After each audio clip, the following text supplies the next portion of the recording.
que vem primeiro em 2023. Bradesco. Boa noite. Boa noite. O celular é um dos principais alvos dos criminosos em São Paulo. No ano passado, o roubo de aparelhos representou 60% das ocorrências desse tipo. Muitas dessas ações acontecem no meio do trânsito, o que leva um duplo prejuízo ao motorista: a perda do telefone e do vidro do carro. Foi tudo muito rápido. Questão de 10, 20 segundos. Ele tirou e na mesma hora ele já arrancou, o vidro estourou, foi do lado carona e ele já levou o celular. Flagrantes desse tipo têm se repetido com frequência na capital paulista. Na semana passada, o Jornal da Record mostrou uma gangue que age na região central. O principal alvo dos criminosos são os telefones celulares. No ano passado, quase 42.500 aparelhos foram levados por criminosos no estado de São Paulo. Esse número representa 60% das ocorrências de roubo. Os dados são da Secretaria de Segurança Pública. Parte desses roubos aconteceu dentro dos veículos. De acordo com a lei, mesmo com os ocupantes dentro do carro, o crime é qualificado como furto, o que precisa ser mudado segundo esse especialista. Isso é enquadrado como furto simples, ou seja, um crime cuja pena é de 1 a 4 anos. O Poder Legislativo ele tem que alterar a legislação, tem que tornar esse delito mais grave. Se porventura esse furtador, porque como tal ele é visto, já que ele não pratica violência contra a pessoa, se ele porventura praticar esse delito, ele não for uma pessoa procurada, ele não tiver graves antecedentes, ele é liberado no mesmo dia ou no dia seguinte numa audiência de custódia, ainda que ele seja preso em flagrante delito. Os vidros quebrados têm aquecido o setor automobilístico. Assim como a Olívia, as vítimas têm procurado maneiras de se sentirem mais seguras. E uma das opções mais em conta é a aplicação de uma película anti-vandalismo, um tipo de plástico em forma de adesivo que resiste a impactos mais fortes. Nesta loja de acessórios em São Paulo, a procura aumentou em 20% desde o ano passado. O produto já representa 60% do faturamento. Todos os dias do mês, a gente tem um cliente interessado com procura nisso. Mesmo com essa nova opção, a Olívia diz ainda não se sentir protegida. Depois você fica com muito medo, porque você fica com um problema, né? Você não pode ver pessoas perto do seu carro, motos, às vezes até, né, uma forma chata, mas você reage com medo, né? Mais de 1 tonelada de cocaína foi interceptada hoje pelas autoridades brasileiras. As apreensões aconteceram no Rio de Janeiro e no litoral de São Paulo, onde a droga estava escondida no casco de um navio. A operação para a retirada da droga do casco da embarcação durou horas e só terminou durante a madrugada. O navio de bandeira de Hong Kong estava perto do porto de São Sebastião, litoral de São Paulo, quando a Polícia Federal fez a abordagem em alto mar. Mergulhadores da Polícia Militar Paulista encontraram 300 quilos de cocaína. Os pacotes estavam submersos, amarrados com cordas. O destino da embarcação era Nova Zelândia. Dados da Polícia Federal mostram que as apreensões de cocaína no Brasil cresceram mais de 130% nos últimos 10 anos. Enquanto em 2013 foram apreendidas pela PF pouco mais de 40 toneladas de cocaína, no ano passado foram quase 100 toneladas. Hoje também houve apreensão de cocaína no Porto do Rio de Janeiro. Com o apoio de cães farejadores, agentes da Receita Federal descobriram quase 800 quilos da droga em contêineres. Os pacotes iriam para Luxemburgo, na Europa. Cada saca cabe dentro dela 1 tonelada de material. Então, para você manipular 1 tonelada de minério, que é um material muito denso, muito pesado, o trabalho de colocação que foi feito pela organização criminosa, ela visa exatamente isso, dificultar a ação da fiscalização. Veja agora outros destaques do dia. Congresso em contagem regressiva para a eleição dos comandos do Senado e da Câmara. Brasil gera mais de 2 milhões de empregos com carteira assinada em 2022. Americanas começa a demitir funcionários terceirizados no Rio de Janeiro. Segundo acidente grave com ônibus deixa mortos e feridos no Paraná. Ministério Público discorda de pedido de prisão de aluna de medicina da USP. A aeronáutica reforça o controle do espaço aéreo em reserva Yanomami contra o garimpo ilegal. Na série especial, as operações para recuperar motos roubadas.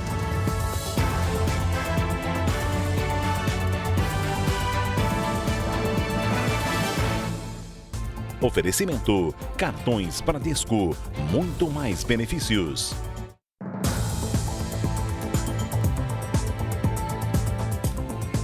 Sete pessoas morreram e 22 ficaram feridas em um acidente com um ônibus no Paraná. Segundo testemunhas, o motorista dormiu ao volante.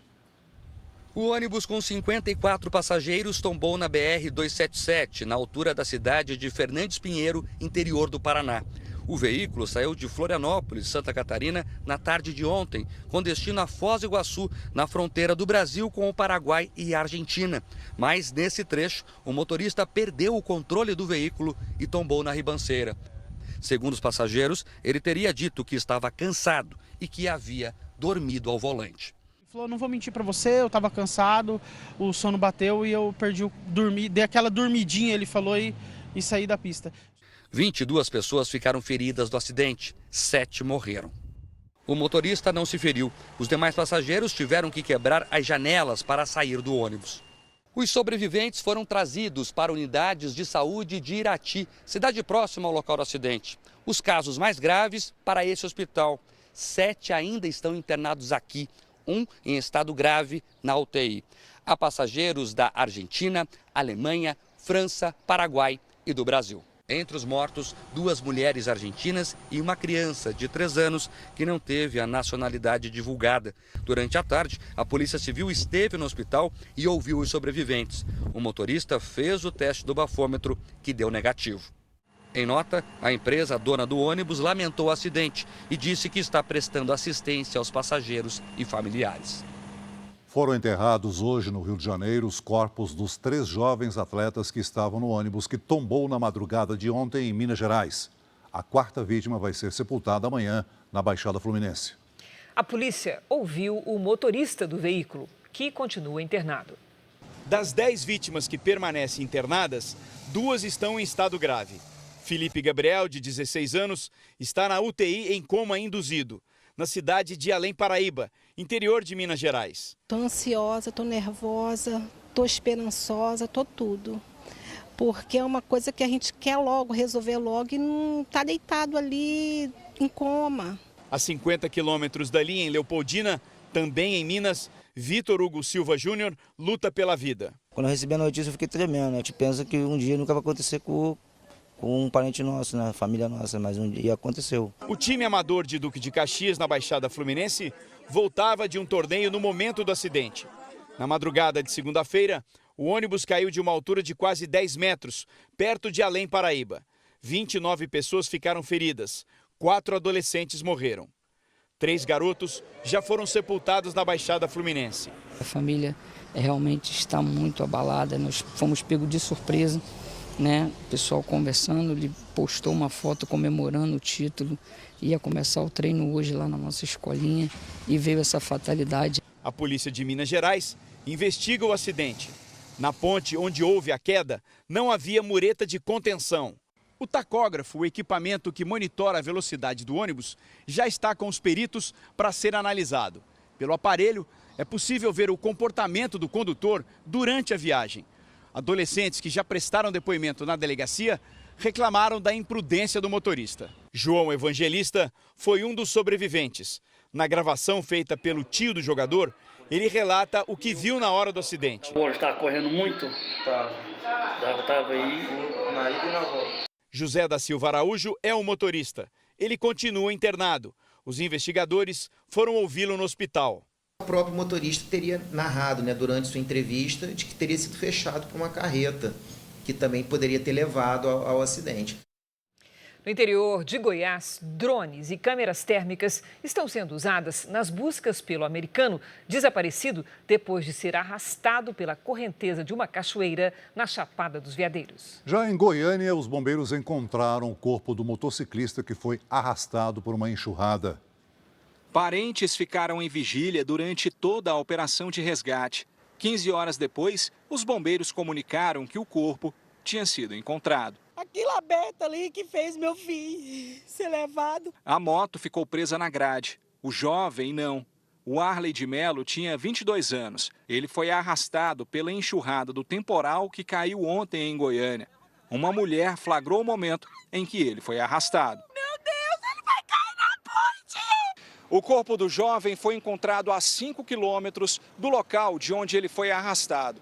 O rapaz estava de férias e tinha saído de casa para arrumar a moto, que estava com problemas. Segundo a meteorologia, no mês de janeiro, em Goiânia, o volume de chuvas foi quase 50% maior do que era esperado. Já no interior, em Alto Paraíso de Goiás, a 400 quilômetros de Goiânia, continuam as buscas pelo americano Raul Jimenez.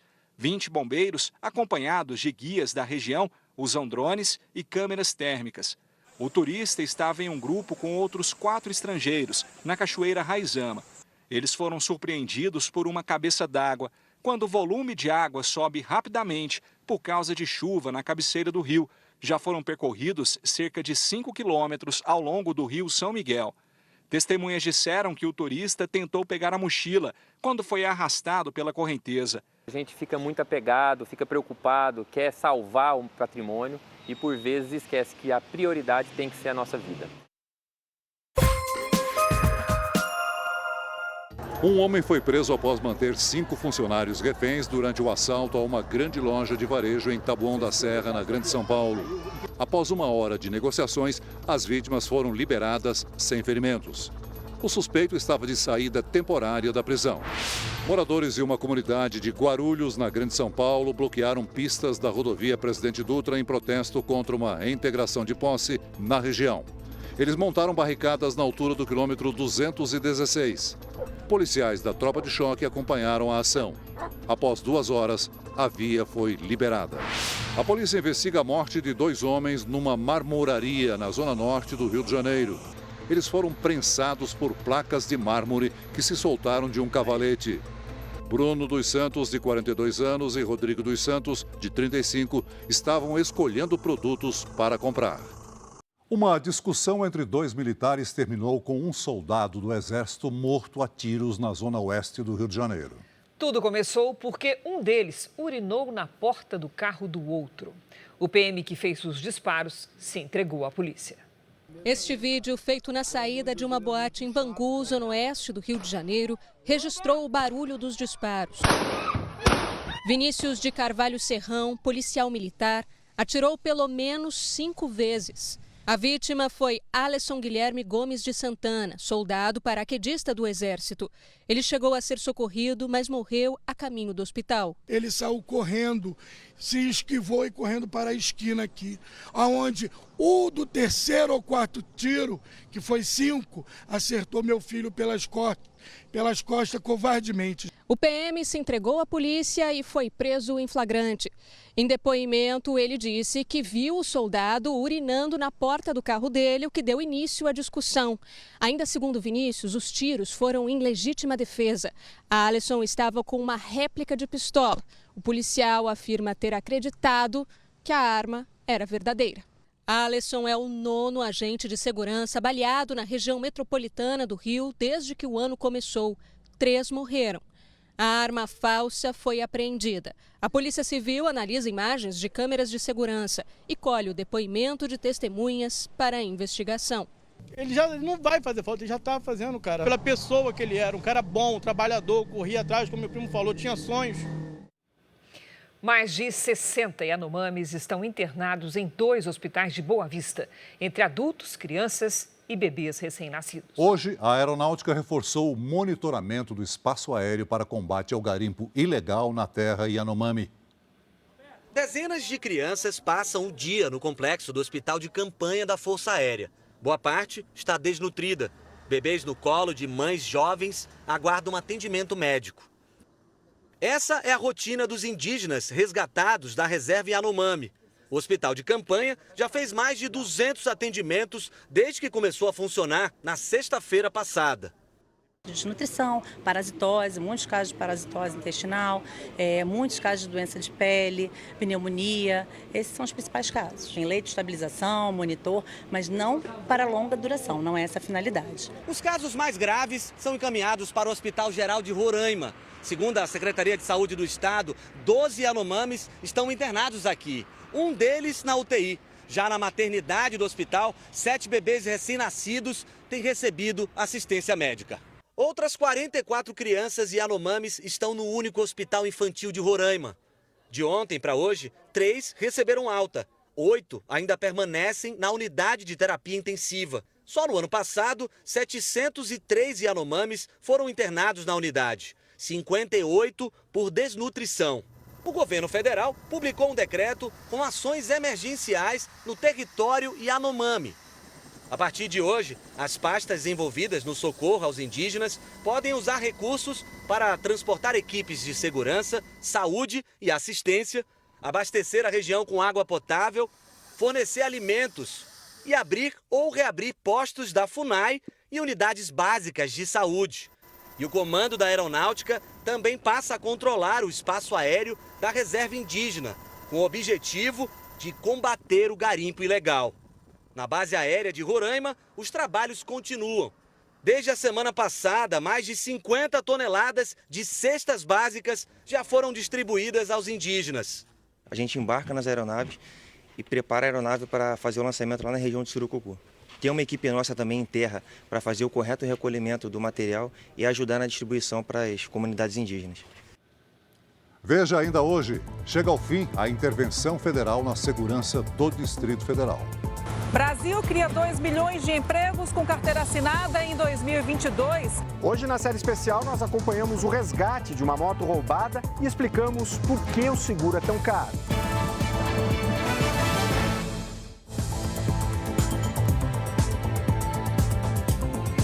Os juros do crédito rotativo dos cartões atingiram quase 410% em 2022.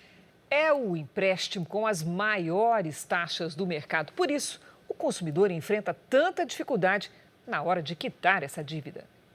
O telefone da Dona Maria não para de tocar.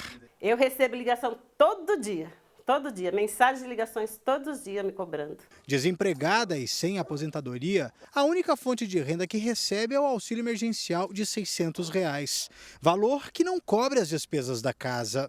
A conta mais pesada da Dona Maria é o cartão de crédito. A última vez que ela conseguiu pagar a fatura foi em abril de 2020. Na época, o valor estava em R$ 5.000. Já hoje, ela não sabe em quanto está, mas acredita que passe dos R$ 50.000.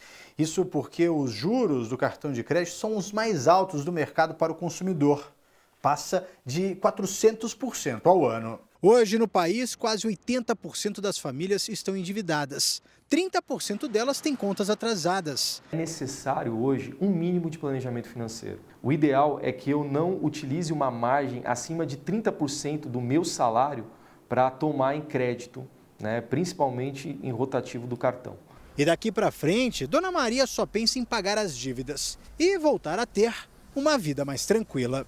O desejo maior da minha vida hoje é esse, limpar meu nome. Pagar as dívidas, não receber mais essas ligações, esses telefonemas. Como a gente acaba de ver na reportagem, um descuido com cartão de crédito pode virar uma bola de neve e um problemão. Está conosco a Patrícia Lages para nos dar algumas dicas a respeito. Olá, Paty, tudo bem? Como é que faz para escapar dessa armadilha? Precisa escapar mesmo, né, Cris? Boa noite para você, para o Celso. Boa noite para você aí de casa. Quando usado da forma correta, o cartão de crédito pode ser um grande aliado para se ter um bom controle financeiro. Mas vamos entender por que ele tem sido um vilão para milhões de brasileiros. O cartão de crédito é uma forma de pagamento que facilita o nosso dia a dia, mas deve ser evitado quando não se tem dinheiro suficiente para pagar o total da fatura. Isso porque o saldo pendente vai para o chamado rotativo. O Brasil é o país com a maior taxa de juro real do mundo e o rotativo do cartão é a operação mais cara. Em 2022, os juros fecharam em quase 410% ao ano. Em pouco tempo se forma aquela bola de neve. E a gente vai ver um exemplo aqui. Imagina aí uma dívida de R$1.000 no rotativo a 15% ao mês. Essa dívida vai crescer numa velocidade muito grande. Olha só, em 30 dias, ela já vai para R$1.150. No sexto mês, estará em mais de R$2.300. Em um ano, chegará aos R$5.350. Agora, se a dívida correr por 2 anos, o valor será superior a R$28.600. É assustador, Paty, uma dívida de 1.000 crescer quase 30 vezes, não é? E quem já está no rotativo, como é que pode sair dele? Precisa agir rápido, né, Cris? Uma opção são as linhas de crédito com juros mais baixos. E uma delas é o empréstimo consignado, que tem uma das menores taxas de juros do mercado. Ou um crédito pessoal dando algum bem como garantia, que também vai diminuir essa taxa. E vale a gente reforçar aqui, a dívida do cartão deve ser quitada no total e o uso daí em diante deve ser monitorado de perto, para que a fatura sempre seja paga integralmente. Cris. A conta tem de fechar, não é, Paty? Precisa. Obrigada. Um acidente impressionante foi registrado por câmeras de segurança na BR-476, perto da cidade de Araucária, região metropolitana de Curitiba. Os dois caminhões batem de frente. Com o choque, a cabine de um deles foi arremessada. Os motoristas dos dois veículos morreram. O condutor do carro, que vinha logo atrás, não se feriu. Milhares de pessoas foram às ruas na França para protestar contra a reforma da Previdência no país. Houve paralisação no transporte público, escolas foram fechadas e a produção de energia elétrica foi afetada. Os manifestantes são contra o aumento da idade de aposentadoria para grande parte dos trabalhadores proposto pelo presidente Macron. Em partes de Paris, o protesto ficou violento e a polícia usou bombas de gás para dispersar a multidão. Veja a seguir, crise financeira na Americanas já causa demissões. Esquenta a disputa entre os senadores Rodrigo Pacheco e Rogério Marinho pela presidência do Senado. O Ministério Público não concorda com o pedido de prisão preventiva de aluna da USP que desviou dinheiro de formandos.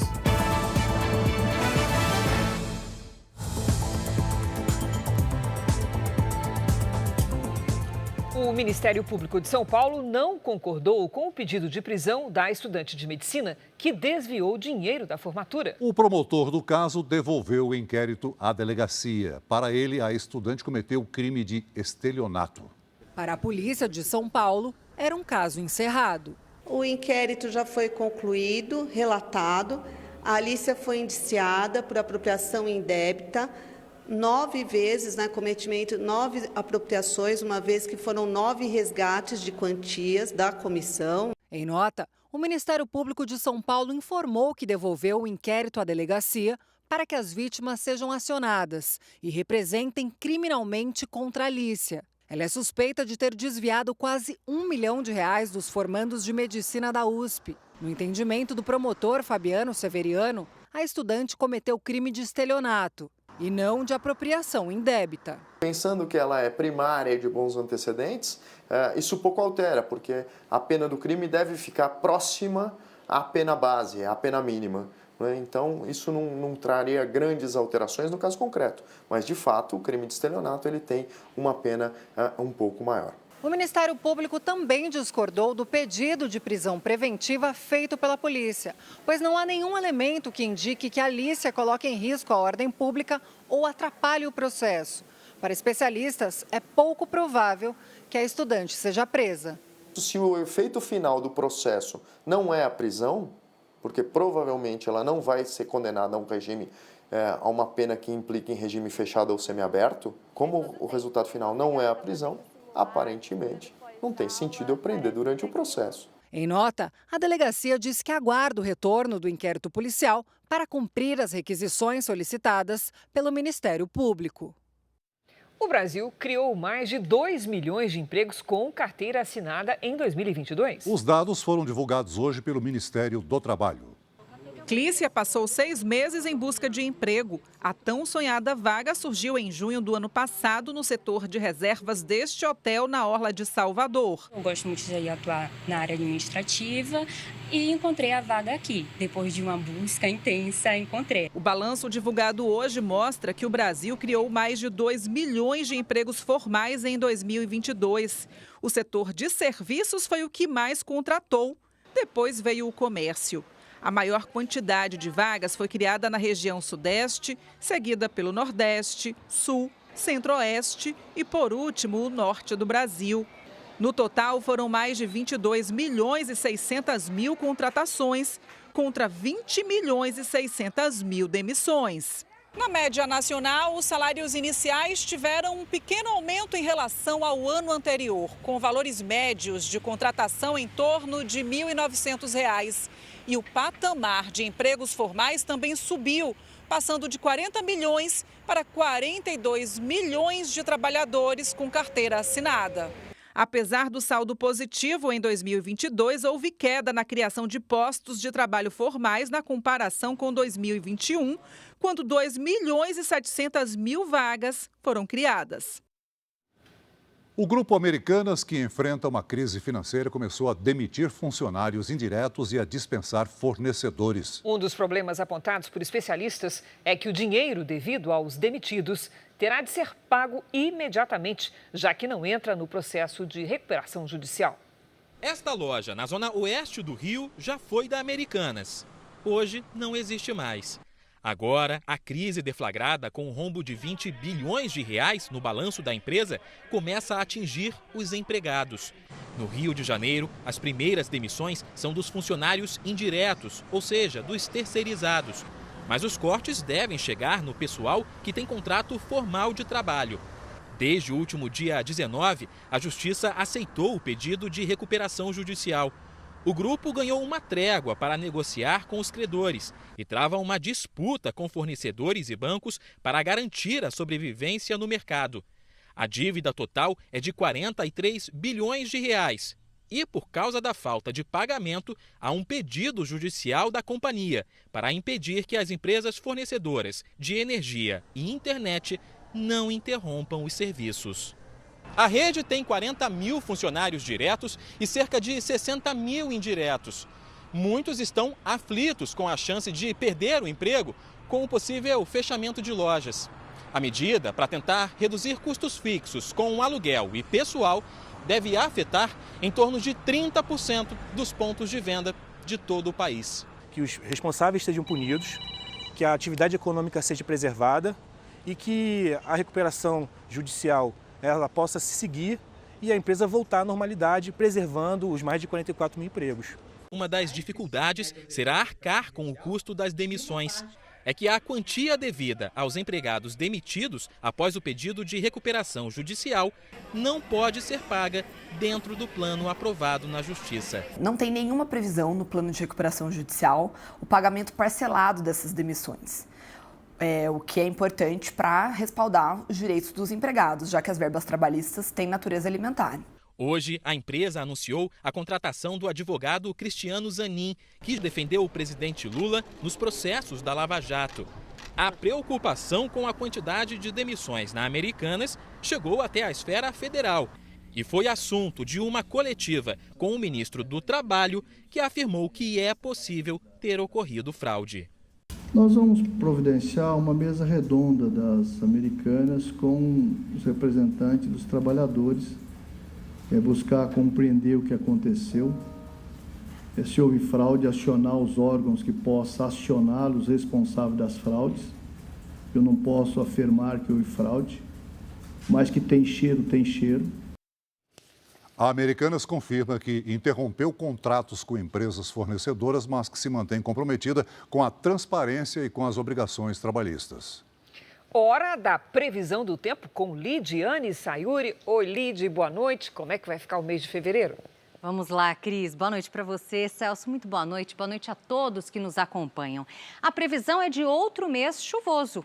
Em todas as áreas em azul, que vão do litoral do Rio Grande do Sul até o Amazonas, seguindo pelo sudeste até a costa do Nordeste, a quantidade de água vai superar a média do mês. E a chuva não anula o calor. A temperatura fica acima da média em toda a mancha vermelha. Neste momento, temos muitas nuvens entre o sudeste e o centro-oeste do país. O último dia do mês foi embaixo d'água, em Franca, no interior de São Paulo. Em 2 horas, choveu mais de 20% do volume esperado para o mês. 2 córregos transbordaram e formaram correnteza em ruas da cidade. Um motociclista teve que ser resgatado da inundação. Em Mauá, na Grande São Paulo, o grande volume de água alagou ruas e deixou pessoas ilhadas. Nesta quarta, pode chover a qualquer hora e os temporais vêm à tarde. Há risco de granizo, alagamentos e deslizamentos em todas as áreas destacadas. Em Porto Alegre e em Vitória, faz 33 graus. Em Campo Grande e em São Luís, temporais com 29 e 30 graus. Em Manaus e Rio Branco, até 32. Atenção, principalmente à tarde. A chuva pode provocar transtornos em Curitiba, São Paulo, Rio de Janeiro e Fortaleza. Tempo Delivery. O Dário quer saber se vai chover em Sete Lagoas, Minas Gerais, para ajudar na plantação de uva que ele tem por lá, Lide. Opa! Vamos lá, Dário. Parabéns pelas parreiras. Nos próximos dias até há previsão de chuva, mas são pancadas de verão, ou seja, atinge uma área e outra não. Quarta e quinta, com 28 graus e na sexta faz até 29. Previsão personalizada para qualquer cidade do Brasil e do mundo é aqui no Tempo Delivery. Mande o seu pedido pelas redes sociais com a hashtag #VocêNoJR. Cris, Celso. Valeu, Lidi. Até amanhã, Lidi.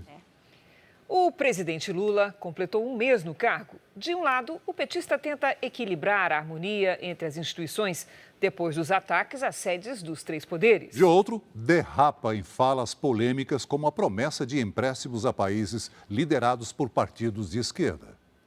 A tentativa de reaproximação com movimentos sociais, fundamentais para a eleição do presidente Lula, foi destaque na agenda do 30º dia do terceiro mandato do petista. Lula assinou 2 decretos para a criação do Conselho de Participação Social e o Sistema de Participação Social Interministerial. O presidente disse que não irá deixar a responsabilidade fiscal de lado, mas que não pode se esquecer do social.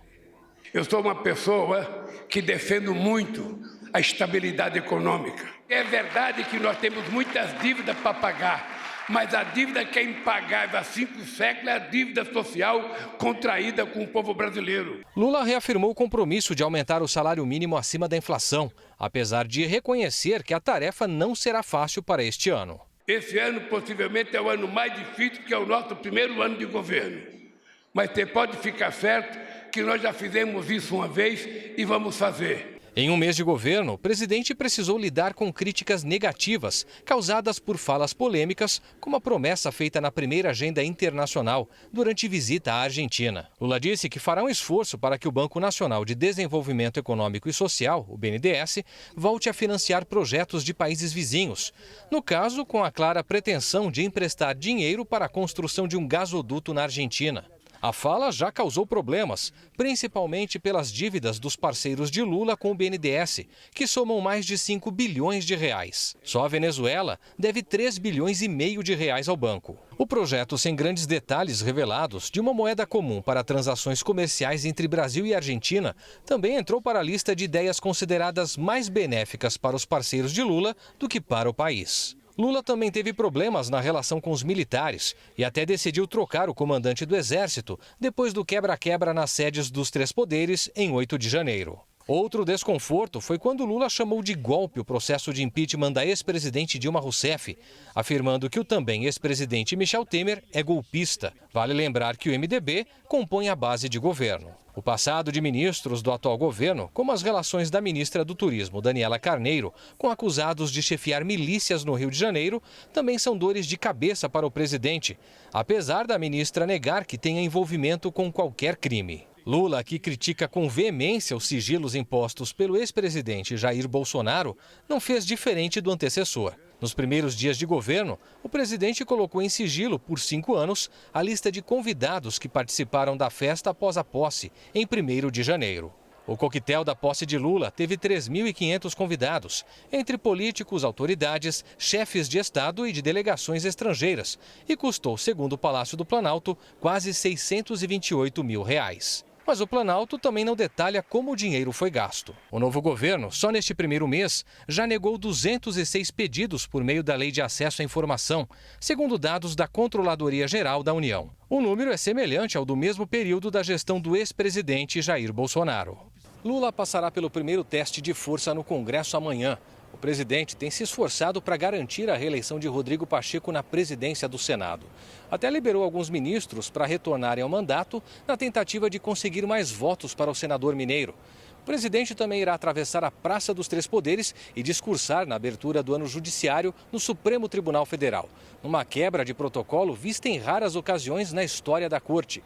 Lula deve fazer um discurso duro contra o que tem chamado de tentativa de golpe de Estado. Com a fala, também irá acenar para manter a harmonia com o Poder Judiciário. Termina logo mais às 11h59 da noite a intervenção na segurança do Distrito Federal depois de 23 dias. A medida foi decretada no dia 8 de janeiro, logo depois dos atos de vandalismo em Brasília. O fim da intervenção federal acontece um dia antes da posse de parlamentares no Congresso Nacional e da volta dos trabalhos no Poder Judiciário. A segurança foi reforçada. O interventor federal, Ricardo Capelli, garantiu que os eventos acontecerão normalmente. Amanhã a gente tem o protocolo de ações integradas, que são diretrizes de segurança para todos os órgãos que compõem a estratégia de segurança do dia. A gente tem um plano operacional desdobrado na Polícia Militar, indicando exatamente o que vai acontecer. Então, a gente fez ontem os últimos ajustes finais, uma revisão do plano. Amanhã, Ricardo Capelli voltará a ser secretário executivo do Ministério da Justiça. Durante 23 dias, Capelli trocou diversos cargos considerados essenciais para a segurança pública do Distrito Federal, como o comandante da PM, que segue preso suspeito de omissão durante os atos de vandalismo. O interventor federal também elaborou um relatório final que apontou falhas na coordenação da segurança. O documento foi entregue ao ministro da Justiça, Flávio Dino. Com o fim da intervenção, amanhã, Sandro Avelar, delegado da Polícia Federal, assume como secretário de Segurança Pública do Distrito Federal. O ex-secretário da pasta e ex-ministro da Justiça do governo Bolsonaro, Anderson Torres, segue preso desde o dia 14 de janeiro em Brasília. Torres estava nos Estados Unidos quando os atos de vandalismo aconteceram e é suspeito de omissão. A situação do governador Ibanez Rocha segue indefinida. Ibanez foi afastado do cargo no mesmo dia das invasões pelo ministro do Supremo, Alexandre de Moraes, por um prazo de 90 dias. Hoje, a governadora em exercício disse que acredita que a volta de Ibanez acontecerá em breve. A intervenção federal na segurança era um grande elemento que criava essa dificuldade. Mas com a intervenção finalizada, eu acho que ele tem condição de argumentar uma situação aí de retorno. É amanhã a eleição das mesas diretoras das duas casas do Congresso Nacional. Na Câmara, o atual presidente Arthur Lira é o favorito. Já no Senado, o presidente Rodrigo Pacheco enfrenta uma candidatura que pode surpreender. Dia de articulações e reuniões para a eleição no Congresso Nacional. Entre os deputados, Arthur Lira, do Progressistas de Alagoas, e atual presidente da casa, é o favorito para a reeleição. Ligado ao Centrão, ele tem apoio do governo e da oposição e aposta no legado dos últimos 2 anos como presidente da Câmara. Muito trabalho, muita dedicação, muita franqueza, previsibilidade, e um completo diálogo dentro da Câmara para a construção de maiorias. Foi isso que marcou a nossa gestão, eu espero, e ter a confiança de todos os pares para que a gente consiga. Mesmo com ampla vantagem de Lira, Chico Alencar, do PSOL do Rio de Janeiro, foi lançado como candidato pela Federação Rede e PSOL para marcar posição. Seria muito ruim para o parlamento brasileiro, que é a casa da diversidade, da divergência de opiniões, o espaço do dissenso, ter uma candidatura só única. No Senado, a disputa é maior. Rodrigo Pacheco, do PSD de Minas Gerais, é o atual presidente da casa e tenta a reeleição. Hoje ele recebeu o apoio formal do MDB. Uma unidade do MDB com o PSD e outros tantos partidos que já se manifestaram favoráveis à nossa recondução na defesa da democracia brasileira, na defesa do Estado de Direito, da harmonia entre os poderes, da separação e da independência desses poderes que haverão de ser harmônicos. Rodrigo Pacheco tem o apoio do presidente Lula e de ministros do Supremo. Já a candidatura de Rogério Marinho, do Partido Liberal do Rio Grande do Norte, tem ganhado força, o que deve se refletir na votação de amanhã. Marinho tem os apoios do Republicanos e também do Progressistas e conseguiu votos até dentro do PSD de Pacheco.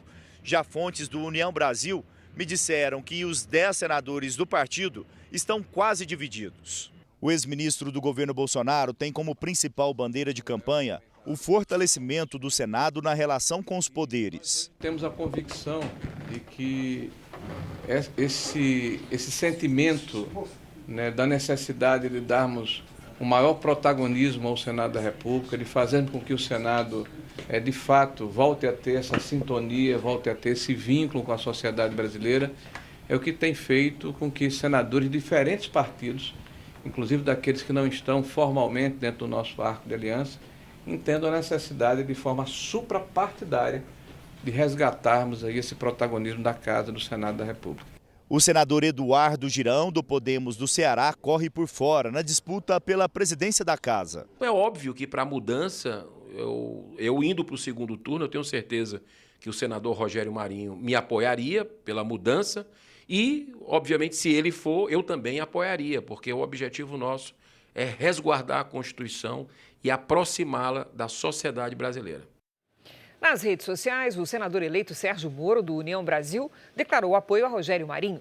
2 dos 3 senadores do PSDB também declararam voto para o ex-ministro de Bolsonaro. O ministro Alexandre de Moraes deu 5 dias para o presidente do PL, Valdemar Costa Neto, prestar depoimento na Polícia Federal. O pedido partiu da própria PF. Valdemar disse recentemente que recebeu sugestões para mudar o resultado das eleições vencidas pelo presidente Lula, mas que destruiu os documentos. A suposta destruição pode ser considerada crime.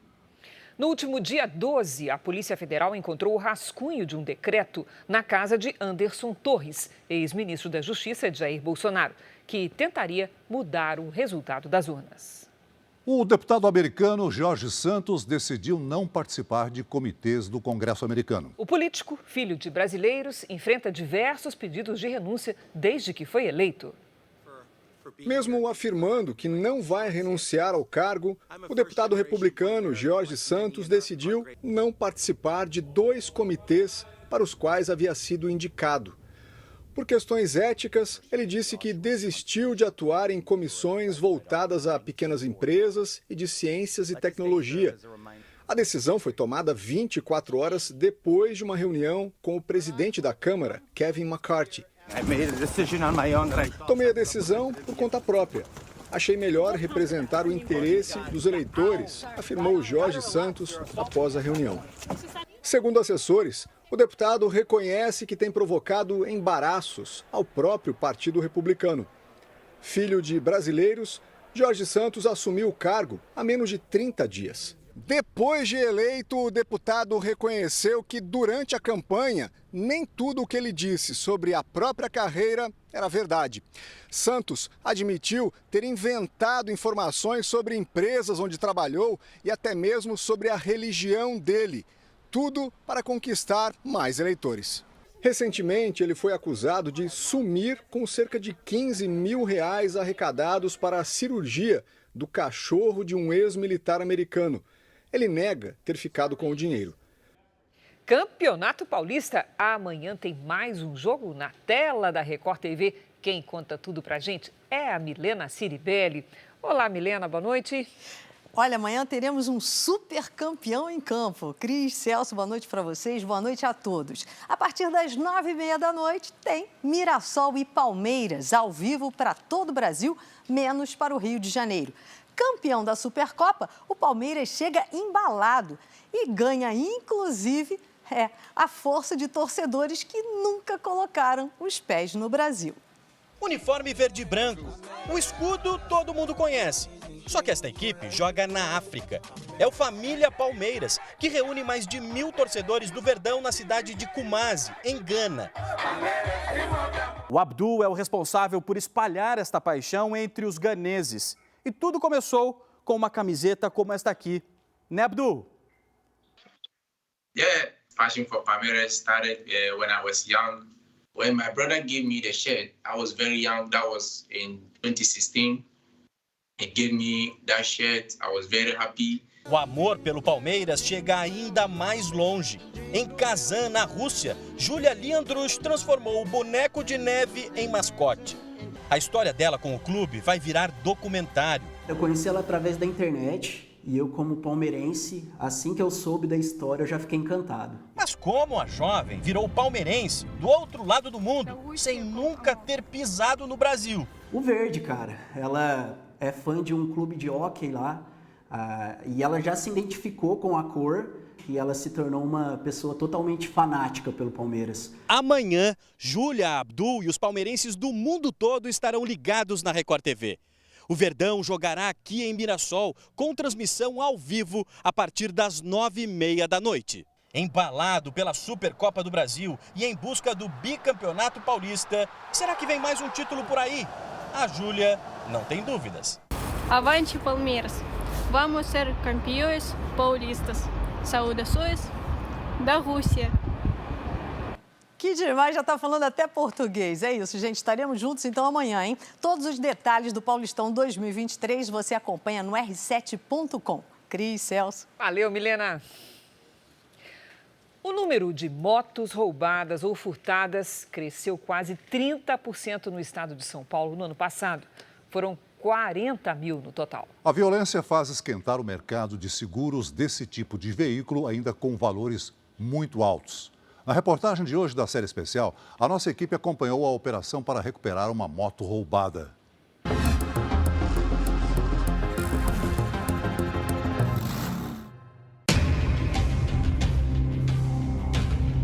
Mais do que um acidente, todo motociclista teme ter uma arma apontada para a cabeça. Ou voltar para o lugar onde estacionou a moto e não encontrar nada. Guilherme passou por isso. Até desacredita, né? Você fala, nossa, deixei a moto aqui, será que eu deixei mesmo? A dele foi uma das quase 40 mil motocicletas roubadas ou furtadas no estado de São Paulo no ano passado. Um número 28% maior do que em 2021. Esta foto, ao lado da namorada, foi tirada no dia em que pegou a moto na loja. É a primeira conquista de uma moto, que era um sonho de criança, né? Sempre ter uma moto, né? Aí, esse dia só traz felicidade pra mim. Você juntou quanto tempo? Acho que foi uns 6 meses para poder dar entrada, né? Passado o susto de não encontrar a moto, ele ficou mais tranquilo, porque tinha seguro. Um alívio passageiro. O furto foi em fevereiro de 2022, mas até hoje, o motoboy não recebeu um centavo da empresa Gênios Proteção Veicular. Até hoje nada. Aí você liga lá e fala que está em sindicância. Procuramos a Gênios Proteção Veicular, mas a empresa não respondeu aos contatos. Na época, conforme a apólice da empresa, a moto valia quase 13 mil reais. O modelo de 160 cilindradas é o mais visado pelos ladrões, alvo de 27% dos casos de roubos e furtos no estado de São Paulo no ano passado. Guilherme escolheu a empresa pelo preço, pagava R$ 164 por mês. Ele chegou a cotar por R$ 500 ao mês. O seguro é caro mesmo, pode custar até 28% do valor da moto, dependendo de onde circula, se é muito visada pelos ladrões e do perfil do dono. Um índice muito importante é o índice de recuperação de veículos sinistrados, como a gente disse, são aqueles motos roubadas ou motos acidentadas, você recuperar. A gente percebe realmente uma dificuldade muito grande, né? Por mais que você tenha um bom índice, ele não é suficiente. E isso vai refletir exatamente no preço. Boa parte das seguradoras contrata empresas de rastreamento para tentar recuperar as motos. Com sinais emitidos pelos rastreadores, nós fazemos as buscas dos veículos até o local onde os bandidos estão com ele. Nós vamos acompanhar a rotina de quem faz o resgate das motos. Por segurança, o supervisor de campo da empresa não vai ser identificado.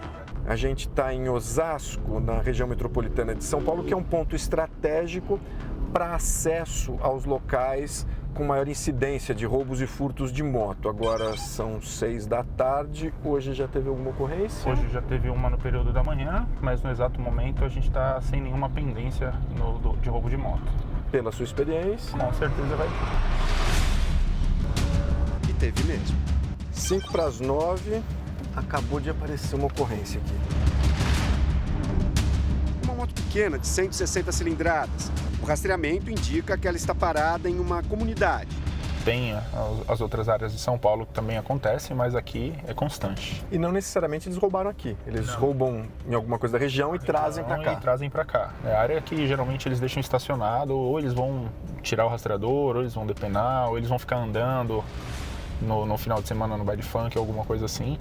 Mas a probabilidade de vir para essa região para depenar ou para eles ficarem dando volta na comunidade é muito grande. O supervisor tem experiência nesse trabalho. A gente vai chamar, obviamente, o apoio da Polícia Militar. Agora a gente está entrando em uma área perigosa, então a gente vai apagar a luz para não chamar atenção. Estamos a 1 quilômetro praticamente. Estamos chegando numa área de comunidade. Chegamos ao local indicado no rastreador. Ignição desligada aqui. Não tem nenhuma moto aqui, não. Será que tá aqui no mato? Não. Não creio. Seguimos por mais uma quadra. Avistamos uma moto estacionada e algumas pessoas observando a distância. Tem umas 3 pessoas ali em cima olhando pra cá. Saiu dela. É um momento tenso. É o proprietário? A gente é do monitoramento. É a nossa moto mesmo. Agora são 9h27. Foi rápido, né? Foi rápido. O dono tem medo de gravar entrevista. Chegou antes porque mora perto e tem acesso ao rastreamento pelo aplicativo. A moto foi deixada na rua para, na linguagem dos ladrões, esfriar. Esperar para ver se não estava sendo rastreada. Porque se estiver e for levada para o desmanche, revela o esconderijo da quadrilha. Eles já fizeram 90, vou orientar a central a fazer um 90 também de lá. Tá. E a gente vai só aguardar. Mas aguardar muito por aqui não é seguro.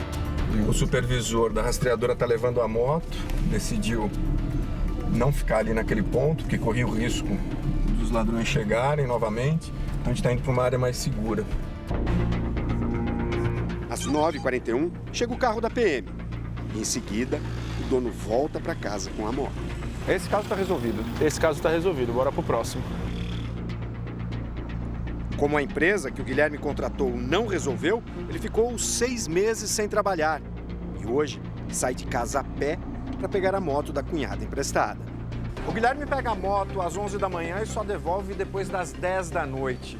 Roda cerca de 150 quilômetros para tentar juntar dinheiro e pagar as dívidas. Só que tem um detalhe, essa moto não tem seguro.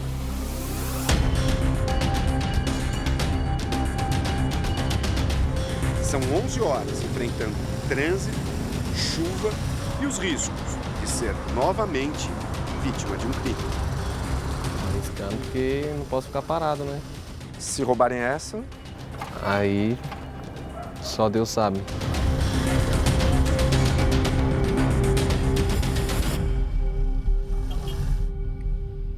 O Jornal da Record termina aqui. A edição de hoje na íntegra e também a nossa versão em podcast estão no Play Plus e em todas as nossas plataformas digitais. E à 00:30 tem mais Jornal da Record. Fique agora com a novela Jesus. E logo após Vidas em Jogo, tem Cine Record especial com o filme O Protetor. Ótima noite para você. Boa noite.